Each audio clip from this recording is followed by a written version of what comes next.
শোন, আমরা কিন্তু সিরিয়াসলি বান্দরবান যাব। আমি পুরো প্ল্যান বানাই ফেলছি। বান্দরবান না গেলে চলবে না। রাশিয়া গেলে কেমন হয়? ফরেন ভাইব আসে। তুই আগে পাসপোর্ট কর, তারপর এভারেস্ট চড়িস।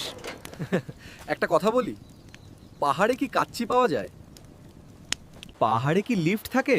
মানে এত উপরে উঠতে হবে নাকি? তোর জন্য আলাদা দড়ি আনবো, টেনে তুলবো। তোরা কেউ সিরিয়াস না। আগে বাজেট ঠিক কর। মাথা পিছু কত? খাওয়া আলাদা ধরবি কিন্তু।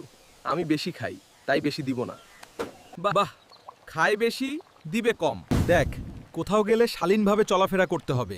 আজে বাজে কিছু করা যাবে না। হুজুর, পাহাড়ে তো ঢেউ নাই, তাই শান্ত থাকেন। অ্যাকচুয়ালি পাহাড়ে গেলে ইংরেজিতে কথা বলা উচিত। পাহাড় কি ইংরেজি বুঝে? আমি নিজেই তো ভালো মতো বুঝি না। ফাইনাল কথা, শুক্রবার রাতের কেউ নাটক করবি না। এইবার ঘুরতে যামুই। আমার ওই দিন গুরুত্বপূর্ণ কাজ আছে। আমার কোচিং। আমার ডায়েট শুরু। তোর ডায়েট? পাহাড় ভেঙে পড়বে। আমার মাদ্রাসায় প্রোগ্রাম আছে। আমি ভয় পাই একটু।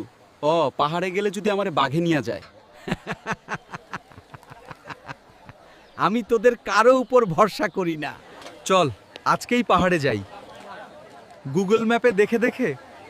তোদের এখন আজাইরা থেকে সব বন্ধু ঘুরতে যাওয়া লাগবো না। বিয়ে করে বউ নিয়ে যাইস।